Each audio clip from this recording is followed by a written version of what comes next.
All right, I got a couple things for you guys this week. I spent the week in New York, had a lot of incredibly fascinating meetings I want to tell you about briefly. The first is a big article that just came out in Business Insider about the Microsoft Copilot, why Microsoft's been overselling it, some security issues. You got to read it.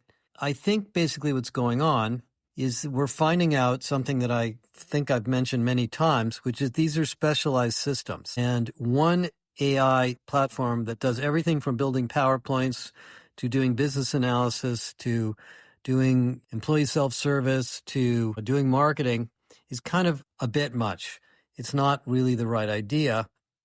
And Microsoft, in their efforts to really work over and kind of lead this market, has probably over-positioned the Copilot, and it is not deep enough in all these different domains. You can read that article yourself. But the story there is you're not going to get one agent that's going to do everything you want in your company. Maybe never. I know everybody wants that. Everybody keeps asking me, which one should I use? I mean, I'd like you to use Galileo, to be honest, but Galileo's only for HR. We're going to have multiple systems that are specialized in different areas that are optimized by vendors that have a corpus and a knowledge set in that industry. And I don't think there's going to be one agent that does everything. There's going to be one from SAP called Joule. There's going to be a Workday assistant. There's going to be a bunch of stuff from Salesforce, the LinkedIn hiring assistant. You're going to see end-to-end systems like Paradox, Galileo for all this HR and leadership stuff. And there'll be a bunch for legal and there'll be a bunch for other areas. But read the article because I think it's very educational. And I think Microsoft's not going away. Microsoft's going to keep working at this and they'll find the core winning use cases for the Copilot. I just think they're a little bit spread thin at the moment. Okay, that's number one. Number two, I want to make a comment on the DOGE, Department of Government Efficiency. I wrote an article on this last week. You know, I won't get into my own political opinions here, but the federal government is an institutional organization. It has hierarchies, it has history, it has job levels, it has pay bands, it has job responsibilities. It has extremely important missions and clients that it serves. Obviously, the military is, life or death, Social Security, the health and human services, immigration. You can throw rocks at this stuff all you want and get upset that your taxes are too high. But if you think you're going to re-engineer it by two really smart tech guys slashing and burning budgets, it's not going to be that easy. Those of you that have done this in your own companies, what you probably remember, and I've seen this in a lot of the places where I've worked, that generally what happens when you have money that seems to be wasted, you try to cut it, but that the institution fights back because every project or initiative that you want to cut has a stakeholder or an owner or a sponsor. So usually what these organizations do is they cut the people first, and then they decide what goes and what stays. Now, the problem with the government is because we're all living on a lot of these benefits, that is really going to be hard. So I'm fascinated by this. I mean, I think it's a really wonderful idea and it has to be done. We can't just keep piling initiative on top of initiative on top of initiative.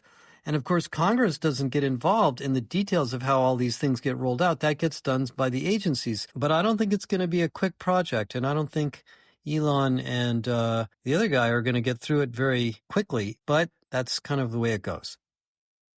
All right, number three, I want to talk about expertise and job design. The one thing that's interesting to me about AI and all these specialized agents is what they are doing is they are automating work tasks or activities that we do by hand. Things that we now think are very high value things become not very high value things. Writing emails, writing articles, editing, doing data analysis. It's much, much faster to do that stuff in AI if you know how to use it. And then if you buy an off-the-shelf system like a Paradox or a LinkedIn hiring assistant, then it does this, in a very structured way and saves you time. And that, by the way, is a little bit of the problem with the Copilot is it's very unstructured.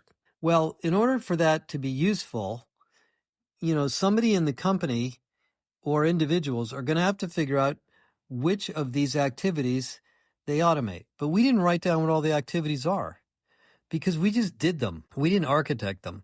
Well, in the last couple of months, last couple of weeks, really, we have found through the big reset a bunch of companies that did do that. They did write down every task or activity that a given job does. Two industries. One is construction. In construction, if you're trying to build a big building or a dam or an airport or a bridge or whatever it may be, you have to know every piece of metal, every air conditioning part, every wire, every switch, every light, every construction, concrete pour, weld, etc. That stuff has to be figured out, and you have to know who's going to do each step, and the project management team actually does detail out step by step who's going to do what. Sometimes they can delegate large sub-assemblies to subcontractors, but somebody in that subcontractor is doing it also. So there is an industry that we can learn from, and that is construction, on how to decompose our jobs. Because in construction, if we have a bunch of welders, we used to have this at the refinery where I worked, that are specialized in pipe welding, and they're very expensive people. They make a lot of money. They are very highly trained, and it's kind of dangerous work. And all of a sudden, you stop welding because you buy your pipe pre-welded by the manufacturer. Suppose that becomes part of the service from the people that sell you the pipe. Well, then those guys need to be retrained. It's pretty obvious. But if you've got this kind of peanut butter approach to smushing all these jobs together, and one of these things gets automated or disappears, we don't know what jobs go away and who becomes more efficient and who doesn't. And maybe we don't become more efficient because, of course, people find things to do to fill their time. So we're going to work on this, but I want to really get you to think about it, because as I was talking to people about it, and I talked to a vendor that I work with a lot, I realized that in a lot of the functional areas of business, the activities are the same. In B2B marketing, where I spent a lot of my career, there's basically the same 50 things that everybody does. You do customer segmentation, you do industry segmentation, you define your buying job title, you write content to differentiate your product, you come up with positioning statements for salespeople to position against the market or against competition. You do lead generation through events, lead generation through emails, lead generation through downloads of white papers. You go to conferences, you build your own user conference, which has a whole bunch of steps with it. Anyway, there's like 50 of these things. And if you've done B2B marketing, you've done the same 50 things everywhere you've gone. And some companies do 23 of them, some companies do 26 of them, some of them do different ones. And the reason they do different ones is because the person who's running marketing may not know or have experience in some of these other areas. And every now and then, new things come up, like affiliate marketing is new, and there's other things that have been created, innovations, but they're more or less the same. That's unfortunately lost on those of us who run our companies, because we don't really structure these jobs quite so finely grained like we do in construction. We don't have a list of tasks that we run around on a project. Well, some people do actually, but a lot of them don't. In marketing, like you would in construction. So if we come along and say we're going to automate this, this, this, and this, we got to figure out who's doing this, this, and this, because it's not always clear. And how are we going to take advantage of this new tool? So this is a really valuable exercise. I don't think it takes months, by the way, to do this. I think this can be done in a week or less. But to go through these functional areas where we have AI, by the way, HR is definitely one of them. If you look at Galileo, and when we publish the 100 use cases for Galileo, you're going to go through those 100 use cases, and you're going to go, oh, we got to do this one, this one, this one, and this one. And, Joe's doing part of that one, and Sally's doing this one, and Sue's doing this one. You're going to go out there, and you're going to do this. And that's what's going on. And I talked to the investment bank I met with about this. I talked with several other clients in the L&D space about it this week. And I think because of the focus of AI on automating these activities, I don't want to call them tasks, I call them activities, that there will be a lot of this engineering going on. And we're going to start putting our engineering discipline into white-collar work. Okay, third thing, expertise. Now, this is a big topic, and it's been going on for hundreds of years. And many people have looked at how experts are developed, why some people are experts at one thing and other things, the full stack versus the vertical T-shaped expert, etc. Well, it turns out when you look at HR, which is the primary place where I spend my time, the deep domain experts are badly needed, but they're not that useful if they're not cross-trained. And we know this from systemic HR. In systemic HR, we identified more than 400 job titles in HR, each of which are different jobs. And we know there are at least 96 complex capabilities, which we know and we assess in our capability assessment. So if you had a person or a job that clustered together these 96 things and these 400 job titles, you're going to have a very complicated HR department. It's going to be really hard to manage. And the reason that isn't a good idea, and we don't want specialist, is that in our particular domain, these things are all very interconnected. In marketing, if you're doing lead gen and you're doing an email campaign, all you need to know is that you got a certain number of leads, and then they'll be handed off to the next person in the cycle. In HR, if you're working on pay, you got to look at tenure, you got to look at skills, you've got to look at span of control, you've got to look at the competitive job market, you've got to look at cultural issues in the organization. Are we a high payer or a low payer kind of company? You got to look at our benefits. I mean, that's just one thing. You could pick any one domain of expertise in HR, and I will guarantee I can show you 10 other things that are either affected by it or that impact your decisions in that area. It's probably more than 10. So when you say who's an expert in HR, I think we need to change the idea from an expert to being a consultant or a domain expert. Because as we talked about with the investment bank that I met at a really great meeting with this wonderful company, in New York, the greatest HR people that I've met in my career are very rounded professionals. They know a lot of things. They've been through layoffs. They've been through recruiting. They've been through learning and development. They've been through leadership.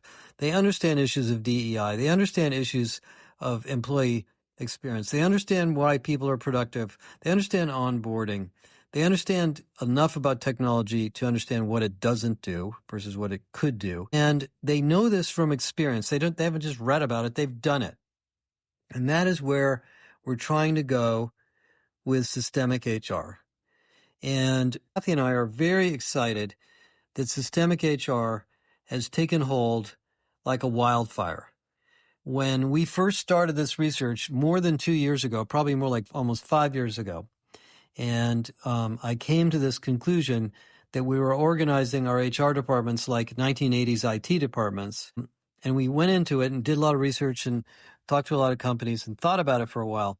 We basically concluded that HR is an integrated system. It is a system of services, expertise, consulting, advice, and content, and transactional services. And some of them are packaged into products and offerings. Some of them are simply available as self-service transactional systems. But some of them are very handcrafted based on the problem and the nature of the group that you're working with, as you know. And we have to merge this all together. I would imagine IT is the same way when you actually look at it, but I'm not as familiar with IT these days. So the word expert in HR to me means a full stack expert. And when we got into this with this company we were meeting with in New York, we all came to the same conclusion, that we're not going to just move people around from place to place just to give them a rounded experience so they would feel like they're having a more enriching career. We're going to give them enough depth so that they really understand the domain they're in, and then move them around strategically from place to place to see the interconnectivity of these things. I mean, a good example of this is the relationship between recruiting and learning. You would imagine they have no relationship whatsoever. One is about finding people and sourcing people and interviewing people and qualifying people and getting them to take jobs. And the other one's about training people, educating people, understanding their skills, and so forth. Well, they're actually very related. What recruiters do is they assess people's capabilities and skills. That's what really good recruiters do. They just know how to do it through a different form than an L&D person. Well, what L&D people do is they look at performance gaps in groups of people, And they try to figure out, oh, well, there's Joe over there who's really good at this, and there's Sam who's not very good at it. So let me find the difference between Joe's skills and Sam's skills. And now that shows me what kind of a training program we need to build. That sounds a little bit like what happens during a recruiting process, too, when we need to hire a new person and we're not sure who that new person is. So my point is that we need to come to grips with the fact that the word expertise is a very meaningful word in HR. And when you want to do an HR transformation or a downsizing or restructuring or, whatever you call the change that you're going through, you're going to have to deal with this issue, especially with AI, because AI is going to create a whole bunch of questions and discussions about who does what. What do the instructional designers do when the AI builds the course for you in 60 seconds? Are they performance consultants now? Are they graphics people? Are they editors? Do we promote them into a higher level job or do we promote them into a lower level job? I mean, this is going to happen a lot. It's going to happen in a lot of these responsibilities. So, the word expertise is going to come up over and over and over again as we go through this transition into AI. Okay, one more, quick thing, because I got a couple more minutes here.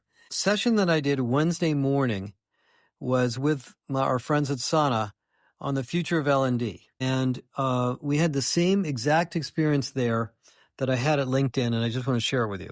L&D, which is a $320 billion industry, very large, very complex. Not all of it's in HR, by the way. A lot of it's not in HR. Is about to be disrupted in a significant way.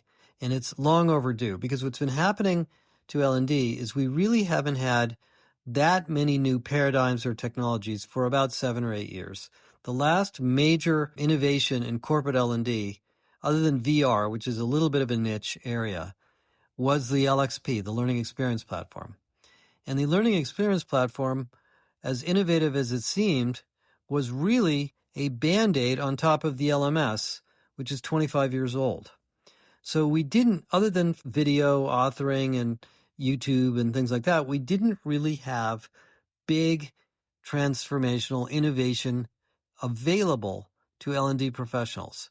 So all of the skills projects, the talent intelligence work, the advanced global workforce planning data that we're getting, job architecture stuff, kind of didn't involve L&D that much. And I know a lot of L&D people, and I think a lot of them were left out in these transformation cool things. And they were just running their training departments, doing the best they could, trying to make the experience modern and useful and basically valuable. Along comes AI, and all of a sudden we wipe out a massive percentage of the number of things L&D people do. And so I've been talking to L&D people about this now. We're going to produce a big piece of research in Q1 or Q2 that they'll explain this. Essentially, what's about to happen is the L&D team is going to rise up and become very, very important. So for those of you that are in L&D or in leadership development or any of those titles, you are going to play a massive role in the management of knowledge and information and education and skills in the next year. And that is what we talked about in New York.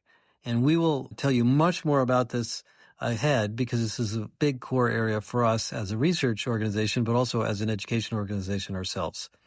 Okay, I know a lot of you like me keeping this to 20 minutes, so I'm going to stop there. Look forward to catching up with you guys over the next couple of days, and we'll talk again next week. Bye for now.